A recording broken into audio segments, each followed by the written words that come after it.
Hello दोस्तों, स्वागत है आपका हमारे यूट्यूब चैनल पे। दोस्तों, आज हम बात करेंगे कि कंपनी की इंटरप्राइजेज वैल्यू को कैसे चेक करते हैं। तो दोस्तों, सबसे पहले आपको टिकर फिनोलॉजी या कोई भी वेबसाइट ओपन कर लेना है। तो मैं आपको इंटरप्राइजेज वैल्यू के बारे में बता देता हूँ। जैसे आपने पिछली वीडियो में मार्केट कैप के ऊपर जाना कि कंपनी की मार्केट कैप क्या होती है, तो उससे ही थोड़ा सा रिलेटेड हम बात करेंगे कि कंपनी की इंटरप्राइजेज वैल्यू क्या होती है। इंटरप्राइजेज वैल्यू मार्केट कैप का मतलब ये होता है कि आप किसी कंपनी को फुल पैसा देकर बाई कर रहे हो।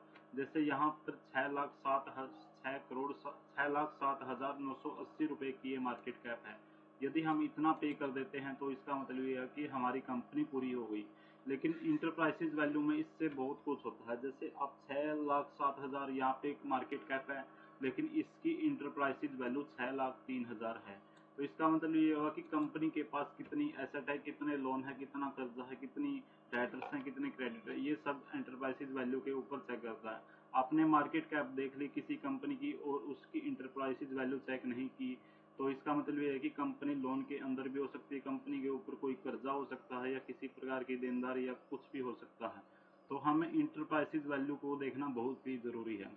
तो एक एग्जांपल से समझते हैं। जैसे आपने कोई दुकान खरीदी, उस दुकान की कीमत 100 रुपये है, और वो आप जैसे ही उस दुकान को खरीदते हैं तो बाद में पता चलता है कि उस दुकान के ऊपर 20 रुपये का कर्जा है।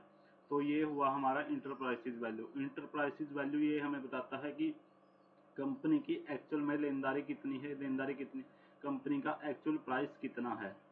तो इस तरह से हम मार्केट कैप के द्वारा ऐसा इंटरप्राइजेज वैल्यू चेक कर सकते हैं। इंटरप्राइजेज वैल्यू को बहुत ही आसानी से मतलब चेक कर सकते हैं। इंटरप्राइजेज वैल्यू के अंदर मैं आपको बता देता हूँ। जैसे यहाँ पे मार्केट कैप दे रखी है 6,07,000। इंटरप्राइजेज वैल्यू बहुत ज़्यादा डिफरेंस भी हो सकता है। जैसे ये कंपनी में यदि ये 10 लाख करोड़ हो तो इसका इंटरप्राइजेज वैल्यू बहुत ज़्यादा हो जाएगा। तो ये जो भी बाई करता है उसके ऊपर बहुत ही असर पड़ेगा। कोई भी शेयर बाय करते हैं तो उसकी इंटरप्राइजेज वैल्यू को भी एक्चुअल में चेक कर लेना चाहिए, क्योंकि वहाँ पे मार्केट कैप कंपनी बढ़ा भी सकती है, क्योंकि कुछ ऐसी ट्रिक होती है जिसके द्वारा मार्केट कैप को बढ़ाया जा सकता है। लेकिन इंटरप्राइजेज वैल्यू को देख लेने के बाद हमें उस कंपनी के ऊपर विश्वास हो जाता है।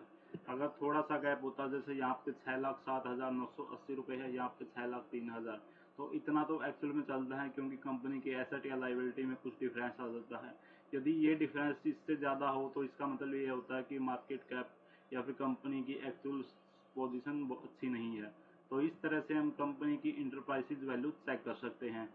यदि यहाँ पे मार्केट कैप यहाँ पे पॉजिटिव दिखा रखी है, यहाँ पे इंटरप्राइजेज वैल्यू यदि नेगेटिव हो, किसी कंपनी में होता है कि मार्केट कैप पॉजिटिव होती है और इंटरप्राइजेज वैल्यू नेगेटिव होती है, तो इसका मतलब ये है कि आपको कंपनी से कोई भी लोन देना नहीं है, क्योंकि कंपनी से एक्चुअल में आपको तो कुछ ना कुछ एसेट मिल रही है। मान के चलते हैं, जैसे आप कोई शॉप 100 रुपये में बाई करते हो, तो वहाँ पे आपको दुकान के अंदर जैसे ही जाते हो तो वहाँ पे आपको 120 रुपये मिल जाते हैं। तो इसका मतलब ये हुआ कि आपने 100 रुपये की दुकान खरीदी और 120 रुपये आपको मिल गए, यानी आपको दुकान भी मिल गई और 20 रुपये प्रॉफिट हुआ। और मान के चलते हैं यदि आपको किसी को 10 रुपये देने हैं तो आपको 120 में से मतलब 20 रुपये प्रॉफिट हुआ, उसमें से 10 लेस करने के बाद 10 रुपये प्रॉफिट हो जाएगा।